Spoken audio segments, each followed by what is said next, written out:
চাকৰি বিচাৰি হাইৰাণ হ'ব নালাগে কৃষি কৰ্মৰ জৰিয়তেও হ'ব স্বাৱলম্বী গোলাঘাটৰ এজন যুৱকে দেখুৱালে উৎকৃষ্ট নিদৰ্শন এইডোখৰ ভূমিতে বছৰত কৰে ৩-৪ বিধ বিভিন্ন খেতি যি সময়ত একাংশ নিবনুৱা যুৱকে চাকৰি বিচাৰি হাবাথুৰি খাইছে তেনে সময়তে গোলাঘাটৰ এগৰাকী যুৱকে দেখুৱাইছে স্বাৱলম্বিতাৰ এক উৎকৃষ্ট নিদৰ্শন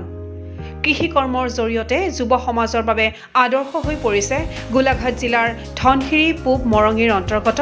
থুৰামুখ বেবেজিয়া গাঁৱৰ যুৱক দিগন্ত গগৈ হয় মোৰ নিজৰে খেতি ভাইটিও আছে লগতে সহযোগিতা আছে আমাৰ পৰিয়ালটো আৰু মই বিশেষকৈ মই নিজে নেতৃত্বত আছো আৰু খেতিখিনিৰ লগত আৰু যিহেতু আমি সৰুৰ পৰা খেতি বাতিৰ লগত গাঁওখনত গাঁৱৰ ল'ৰা খেতিৰ লগতে জড়িত গতিকে খেতি বাতিৰ লগত জড়িত হৈ তেনেকৈ আছো আৰু ধনশিৰি নদীৰ পাৰত প্ৰতি বছৰে প্ৰায় 15-20 বিঘা ভূমিত ৰঙালাও বন্ধাকবি ওলকবি বিলাহী আলু আদিৰ খেতি কৰি যুৱ প্ৰজন্মৰ কাৰণে এক উৎকৃষ্ট নিদৰ্শন দাঙি ধৰিছে এইজন শিক্ষিত যুৱকে প্ৰতি বছৰে কৰোঁ খেতিৰ লগত সৰুৰ পৰাই জড়িত যিহেতু আৰু এই অঞ্চলটোতে ভালেমান দিন হ'ল খেতি বাতি কৰা ইয়াতে এনেকৈ মিলাই এনেকৈ ৰঙালাও আছে ইফালে ইফালে কবি ইফালে বিলাহী আছে এনেকৈ মিলাই প্ৰায় 15-16 বিঘামান মাটি আমাৰ এই কেম্পাছটোত আছে নিজৰ বুলিবলৈ চৰকাৰৰ ফালৰ পৰা আমি বেলেগ ধৰণৰ সাহায্য অৱশ্যে এইবছৰ পোৱা নাই কিন্তু এইবছৰ আমি অলপমান আলুৰ বীজ পালোঁ গোলাঘাট কৃষি মানে বিষয়াৰ অফিচৰ পৰা আমি কাৰ্যালয়ৰ পৰা কিছু আমাক আলু গুটি যোগান ধৰিলে বাৰু ভাল জাতৰ ভাল প্ৰজাতিয়ে আলু দিছে গতিকে তেখেতলোকক আমি বাৰু এবাৰ ধন্যবাদেই দিব লাগিব কিন্তু তেওঁলোকে অকণমান দিয়াটো পলম হৈছে মানে অকণমান আগত আমি বীজখিনি পালে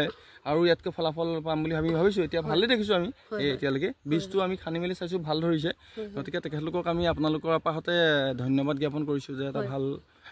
এনেকুৱা ধৰণৰ সহায় আগবঢ়োৱাৰ কাৰণে বাকীখিনি কিন্তু চব সম্পূৰ্ণ আমাৰ নিজা খৰচ সাৰ দৰৱ বা অন্যান্য যিখিনি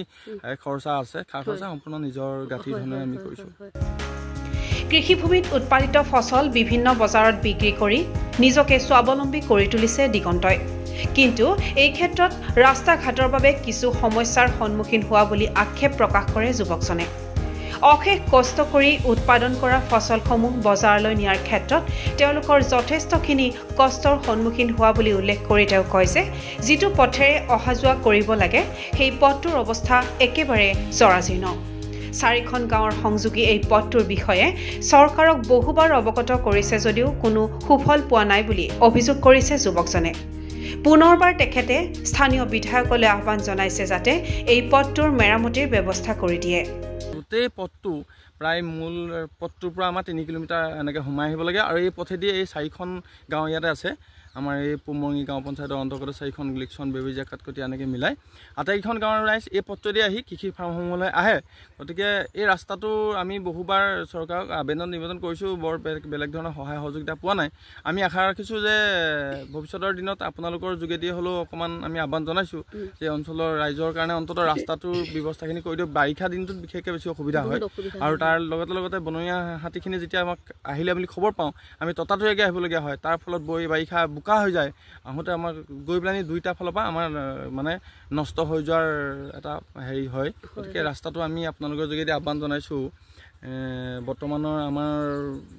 সমষ্টিটোৰ বিধায়কৰ দায়িত্ব অৰ্পণ কৰিছে মৃণাল শইকীয়া ডাঙৰীয়া তেখেতক আমি আপোনালোকৰ যোগেদি আহ্বান জনাইছোঁ যে এই পথটোলৈ আহি এবাৰ নিজে প্ৰত্যক্ষ কৰি কিবা অকণমান সকাহ দিলে ৰাইজে উপকৃত হ'ব আনহাতে তেওঁলোকৰ আটাইতকৈ ডাঙৰ সমস্যাটো হৈছে গজৰাজক লৈ কাৰণ কেতিয়াবা 100-150 গজৰাজ একেলগে নামবৰ অভয়াৰণ্যৰ পৰা ওলাই আহি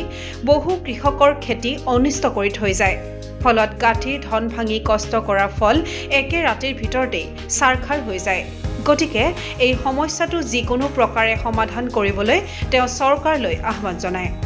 ডাঙৰ সমস্যাটোৱে হ'ল আমি যদিও খেতি বাতি হৈছে উচিত মূল্যও যদি পাওঁ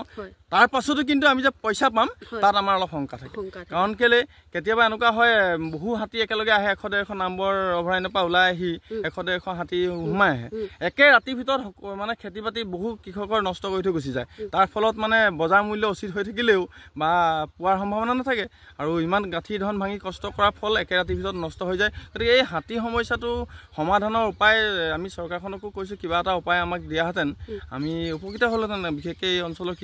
কৃষক ৰাইজ উপকৃত হ'লহেঁতেন উল্লেখ্য যে এইডোখৰ ভূমিতে বছৰত 3-4টাকৈ খেতি কৰি আহিছে যুৱকজনে